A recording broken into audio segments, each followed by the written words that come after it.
does now, but I found a thrift site for books called Thrift Books, and I tell all of my friends about it because being able to buy a book for $4 is really cool.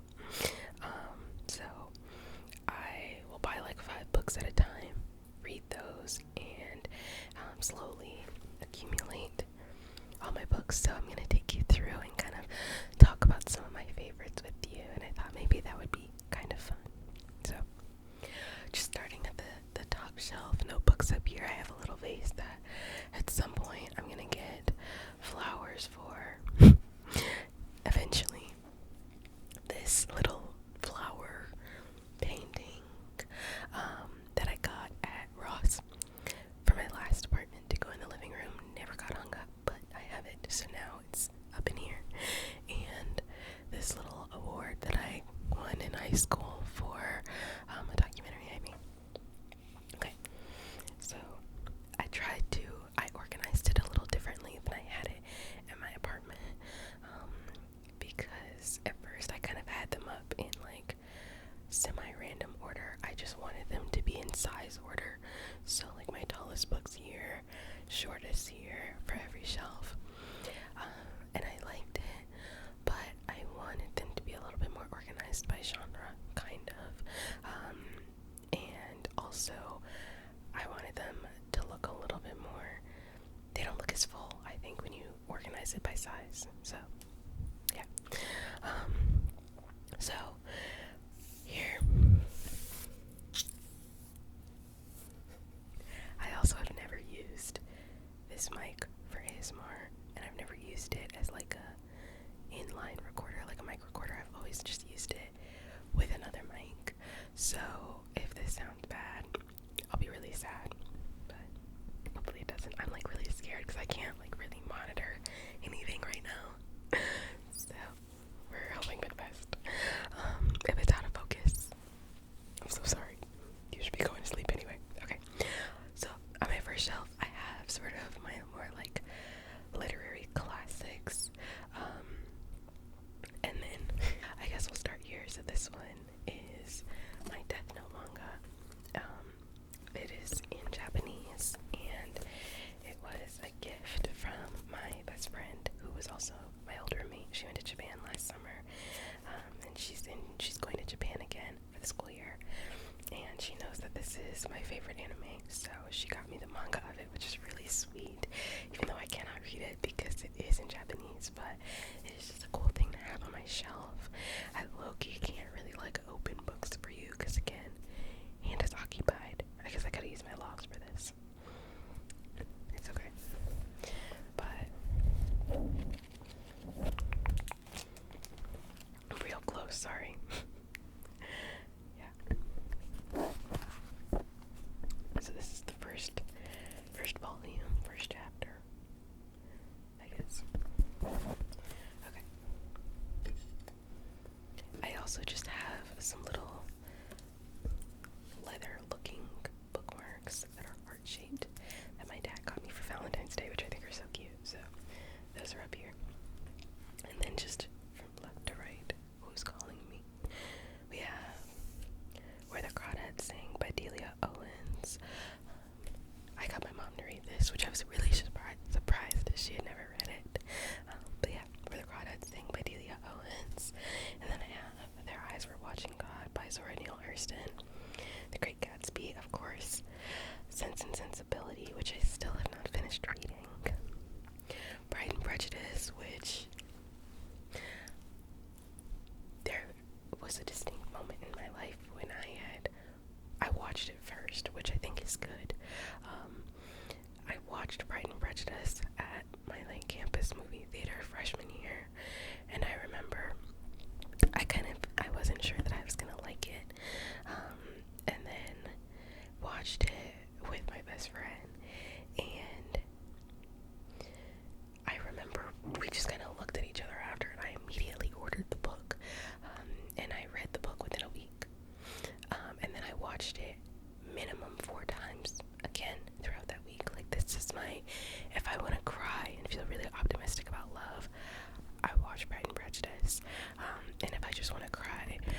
logistics. Like, I'm not feeling chemistry, I'm not feeling a ball, but maybe at some point I'll pick it back up and get back into it. Then we have Little Women, which I actually have not finished reading. I've watched the movie. I have not finished reading the book, but I was in a reading slump, so I needed to read some other things that grabbed me a little more, but we'll get back to them. The Book Thief, one of my favorite books ever. I've read it twice. Brave New World. And then this is starting my still kind of literary classics, but this little section here is kind of my dystopian kind of thing. Brave New World, Animal Farm, 1984, Slaughterhouse-Five. And then here again we're going back to our literary classics. We have the Great Brain book number 1. I have to find the other ones. My dad had the whole series, and I remember being really little, and they were just in my desk in my room at my dad's house, and I would try and read them, even though I was far too young to read them, clearly because they're children's books, but I was probably 6. And the last name is Fitzgerald. And in my head, because I was only saying it in my head and I wasn't reading aloud to anyone, so no one corrected me, I just read it as Fitzgerald. So, but yeah, the Great Brain books of Mice and Men, which I've read minimum of 3 times. It was my sister's book when she was in high school, and my sister is 10 years older than me, so it was just in the house after she had finished reading it for class, and I was like, I'll try it. Again, probably too young, but read it, liked it, read it again. The Giver, me and my mom read this together, I think, and then we watched the movie, and then I think I read it again a couple years ago. Frankenstein, of course. Again, my best friend, freshman year, was reading it, and she really liked it, so she was like, you need to read this book. So I did. And then To Kill a Mockingbird. Again, it was just in the house. My sister was reading it while she was in high school. And then a couple years later, I picked it up because it was just in the house. I've only read one of the books in this stack. Eventually, maybe I'll get to the rest of them. Most of these books I have read. There's just a couple that I haven't. Those that I'll point out. This one is, what is the full title? Wizard in Class, The Dark Tower 4 by Stephen King. I don't know. Okay. 2001: A Space Odyssey. I still have yet to finish the movie. I've tried so hard to give the movie a chance. I even thought that finishing the book would make me want to finish the movie. That still has not worked. As someone who is studying filmmaking, you would think that I would have finished this movie at some point. I've really tried. I liked the book. The book was good. Anyway, then we have Great Expectations, which I still have not finished yet, and Darkness at Noon, which I got halfway through and then hit another reading slump, so we'll revisit that at some point. Then on this bottom shelf, I have kind of my more philosophy books, and books of that sort, and then I don't even remember how I tried to classify this section, but in my head they go together, these, and then actually this should be up by the Book Thief. Actually, no, these just vibe wise felt right, and then these are my romance kind of book talk books.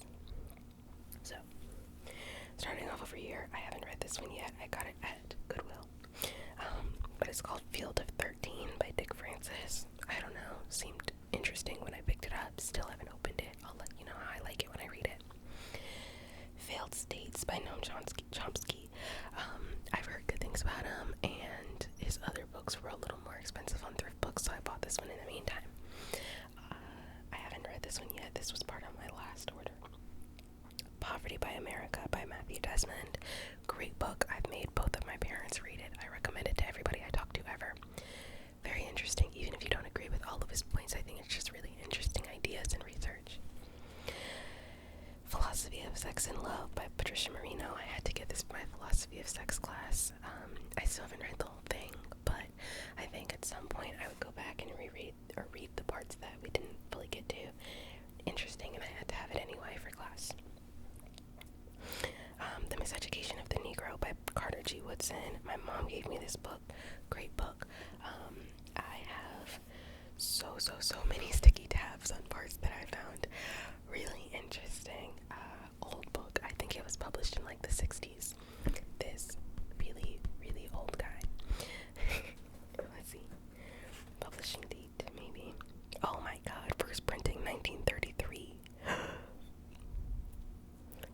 is crazy. Well, me trying to still give you tingles while I talk. Let's see if I can find something that I sticky tabbed. I was inebriated and telling a friend about this the other day.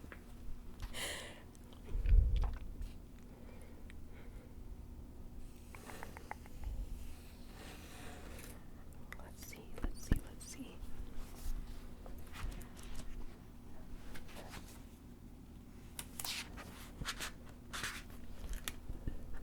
Oh, this is a pretty, if you can control a man's thinking, you do not have to worry about his action. When you determine what a man shall think, you do not have to concern yourself about what he will do. If you make a man feel that he is inferior, you do not have to compel him to accept an inferior status, for he will seek it himself. If you make a man think that he is justly an outcast, you do not have to order him to the back door. He will go without being told, and if there is no back door, his very nature will demand one. Okay. Great book. Hold on. I'm gonna set you down.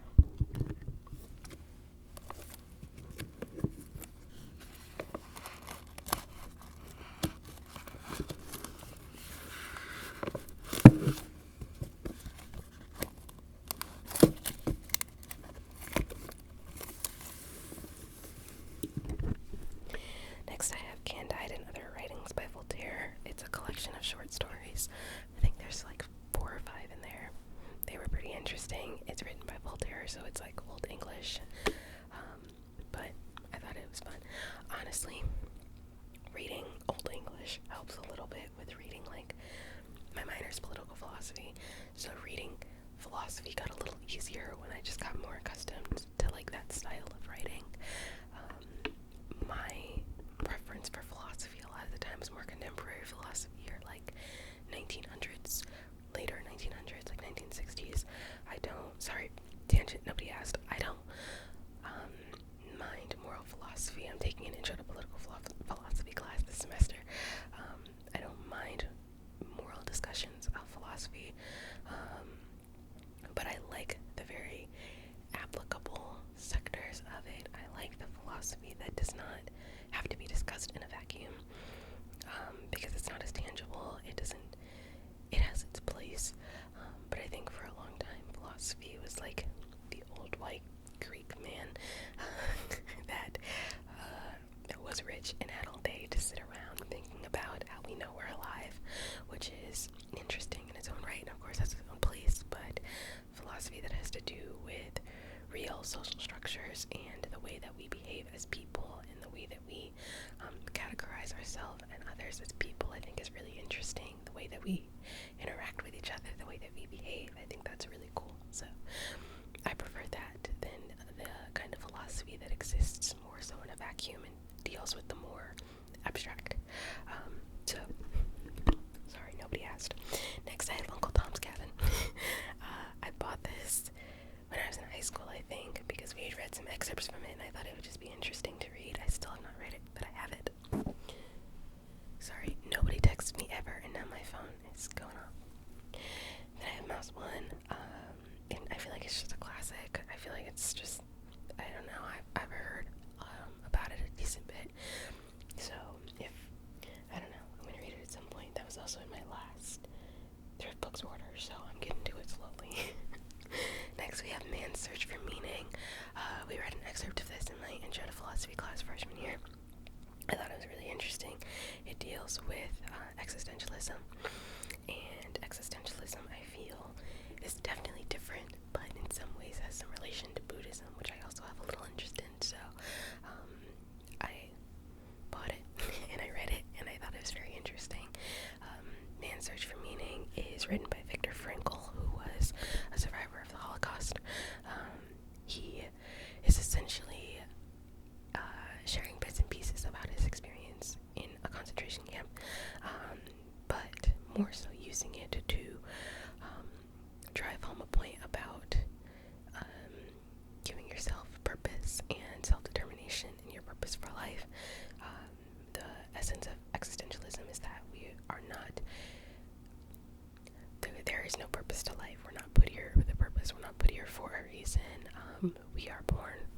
chance, and it is up to you to determine why you're here, to determine your life's purpose.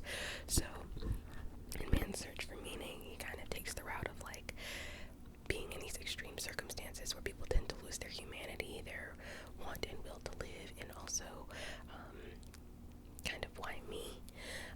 It is up to you to determine why you, and to, in his words, take your suffering in stride, and that if your destiny was to be in these awful conditions, to make something of it. So yeah, that I really enjoyed that. I thought it was really, really interesting. I think existentialism is very interesting, and like I said, it kind of relates to Buddhism, which I also have just been interested in learning more about. Next is The Plague, which Albert Camus is he's a philosopher. It's I'm forgetting the name of like what absurdism is what The Plague kind of introduced. I will say that I think that I need to reread some of the end of it, because I was getting real sick of reading this book, and so the end didn't really hit as hard for me as I've heard it's supposed to. So when I have a little more patience, I'm going to go back and reread the end, but I did thoroughly enjoy it. The first time I picked it up, I read 70 pages in one sitting, so I liked it. I'm back. Okay. Next we have Fahrenheit 451. I read it in high school. The Alchemist and the Four Agreements.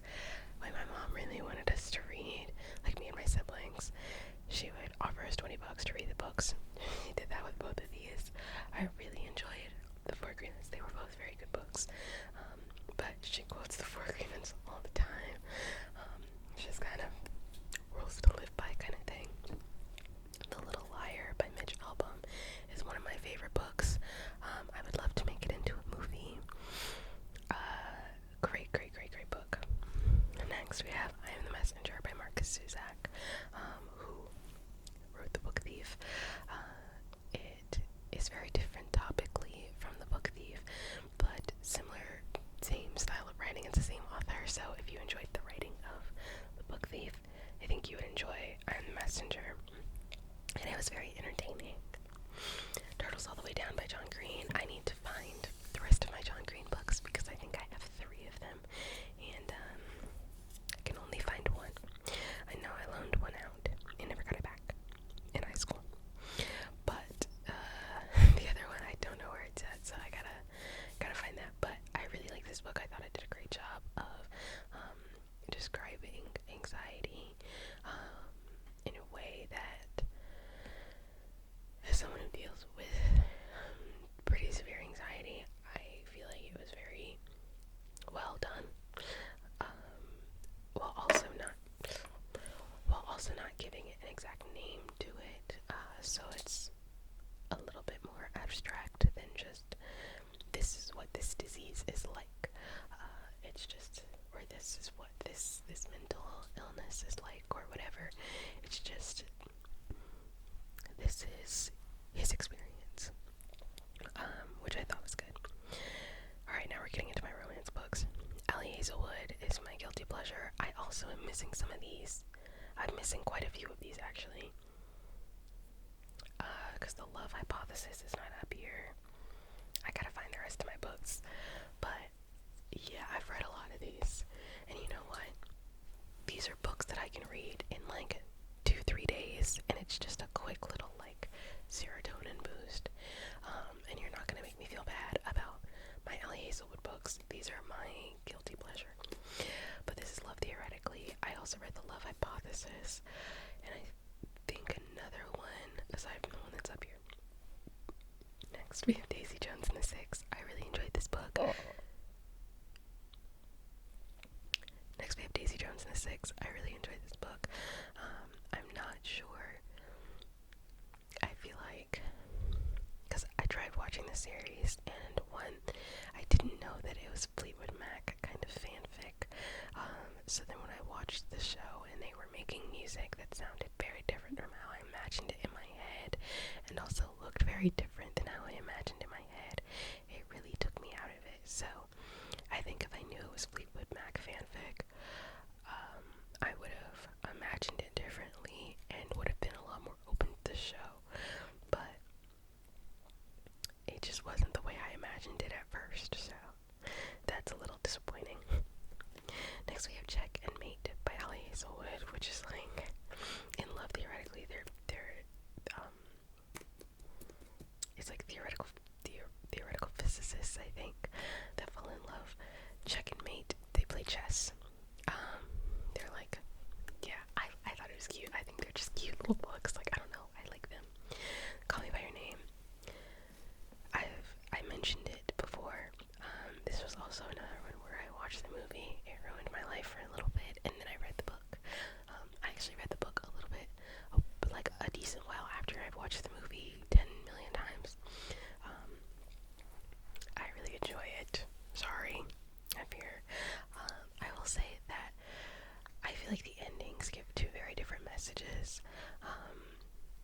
like in the movie, it's a lot more depressing. If you want to cry, watch the movie.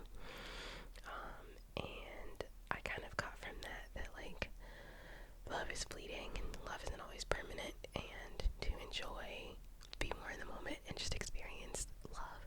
And there are a lot of like storytelling elements from the movie that I really enjoy. Like I feel like the pacing of it does a great job of conveying that that feeling of like love is fleeting, time is fleeting, and we waste a lot of time kind of playing these games with the people that we love and we want to be with. Whereas I feel like in the book, the ending is a lot more hopeful. The ending is a lot more like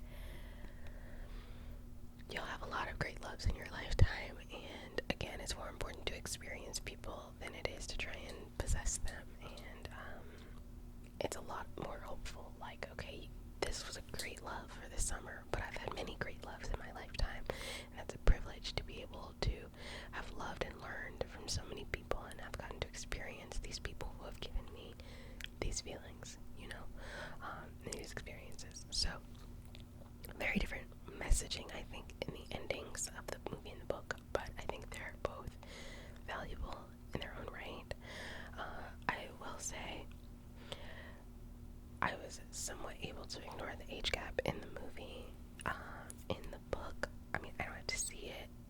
It's not like a visual age gap, but like there are just some parts of it that are like, we're being a little, everybody has their things. There were just some parts where I was like, all right, bro, alright, I get it. Love each other. Anyway, next, we have What If It's Us. I really enjoyed this book. It has two authors, and one of them is the author to They Both Die at the End. I enjoyed it. It was a cute little book. Thought it was fun. This is my little guy from the Minecraft meal at McDonald's. Anyway, down here, I hope you can see this. I'm gonna go on the other side so you have a better view and I can get a little lower. I have Harry Potter and the Cursed Child parts 1 and 2 with the special rehearsal edition script. I still have not read it. I low-key don't know if you can see me. Hold on, I'm gonna readjust without being able to see the camera. Ooh, scary. Okay. If you see my stuff over here, ignore it. I'm still moving it. Okay. Harry Potter and the Cursed Child. Right. Divergent. I've watched the movies. I've watched all the movies many times. Still have not finished reading this book. Anyway. Then I have my whole collection of the Percy Jackson series. I owned book 4, and that was the only one I owned. And then freshman year, I endeavored to finish reading the whole series because I still had never read book 5. So I started back at number 1, went all the way to book 5. Funny enough, I'm pretty sure I accidentally, no, I think I did read it out of order at some point. Harry Potter, I definitely read out of order because I was in like 4th or 5th grade in my school library, and I saw it and I thought it looked interesting, and I didn't know anything about it. And I picked up the second book in the series, so I started reading it and was really confused. So when people were like talking about Hagrid and like the Hero Wizard Harry, I didn't read that book, so I was really confused for a while. And I like skipped around just on whatever was at the library at the time. So yeah, I still have not read them in order yet. At some point, I'm gonna buy them secondhand, and only secondhand, and reread them. I also had never watched the movies. I had only read the books. So again, like I fully had gone to like Harry Potter World at Disney World, and I was like, wow, this stuff is so cool, but I couldn't like trace it back to the movies because I had never seen the movies. It was just like my first time seeing everything. So now having watched it, going back was really cool, but yeah, I also still have not finished the series.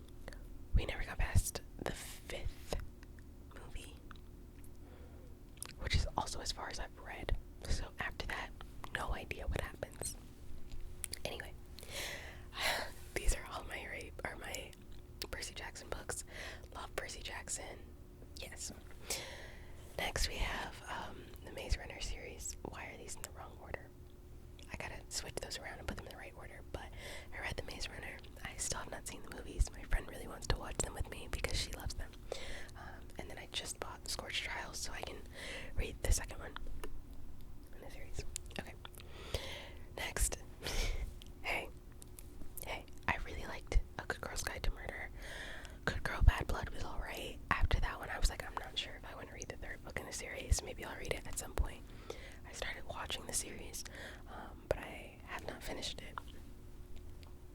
But yeah, Good Girl's Guide to Murder was fun. Dear Evan Hansen. I read it a couple months ago. It's fine. It's fine. I like some of the songs from the musical though. Next we have No Crystal Stair by Ava Rutland. This is a really old book. It's a Canadian author, and I don't think it's that popular because I've had a really hard time finding it. But it was my mom's copy, one of her favorite books. She wanted me to read it. So, one of my favorite books. I think just the storytelling in it is amazing. The messaging of it is amazing. I would love to also make this into a movie just because I think that it's a story worth being told. Yeah, if you have the chance and you can find it somewhere, I would highly recommend reading it. Life as We Knew It by Susan Beth Piper. This was actually recommended to me in the comments of one of my videos when I was talking about the islands at the end of the world. I was reading it in one of my videos and somebody recommended Life as We Knew It. Thank you for that recommendation. I liked it. I thought it was really good. Okay. Then we have Where the Truth Lies by Anna Bailey. I picked that up at Goodwill. And knew nothing about it.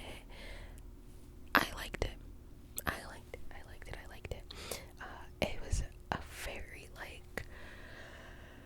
not unreliable narrator, but small town secrets and mystery kind of thing, which is not normally what I go for, but I found it very interesting. I liked it. None of This Is True by Lisa Jewell. Great book. I love an unreliable narrator. And then They Both Die at the End. I'm sure you've heard about it. If you haven't, I'm sure you can guess what happens at the end. I put off reading it for a bit because I was like, I already know they're gonna die. Why would I want to read it? It is still worth reading. It takes the shock factor out of them dying, you think, and then it doesn't. It doesn't at all. It still hurts so bad, but it's so good. It's so good. I have another one of my Minecraft meal toys. Sorry, it's really hard to tap with one hand. I'm not doing ASMR right now. Yikes. This is my bin with my hair stuff. Down here, the last few books, these ones are hidden because they're not my favorites. Some of them are just they're not the books that I really want to display. They're just books that I have. This one is called Noble Chase by Michael Rudolph. Also got this at Goodwill. Also have not read it yet. We'll read it at some point. The Islands at the End of the World. I read this in, I think maybe my first watch this for a 30-minute nap video, I think. It's fine. I didn't like the writing in it. The story was good, but I didn't like the writing. The writing made it real hard for me to get through, but I finished it. So, go me. Okay. Eleanor Oliphant is Completely Fine. This is a pretty popular book, I'm pretty sure, a popular book talk book, or at least it was. I liked it. It was frustrating, but in a way that the writing was really well done, and the story is pretty good. So pretty easy read if you can get past the frustration. Next, The Beginning of Everything. It's a very it's an older woman falling in love after being very I wouldn't say anti-relationships, but she wasn't really looking for that. She was very okay with being on her own kind of thing. So there's again that maybe it's just me, that level of frustration of okay, but you love him, just admit that you love him. God. But I say that I think my frustration is because I relate. So it's more so frustration with myself, in which case I would think that that's good writing. But it's a cute little easy read, a little feel-good story. Next is The Absolutely True Diary of a Part-Time Indian. My school had us get this for freshman year English when I was in high school, and then the school board said, actually, you guys are not reading that in English class. So I read it on my own because I had the book and I was bored.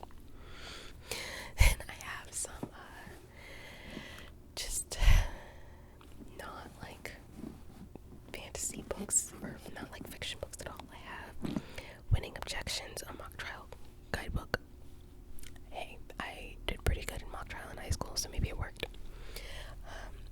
Writing Smart, which is like a grammar guide.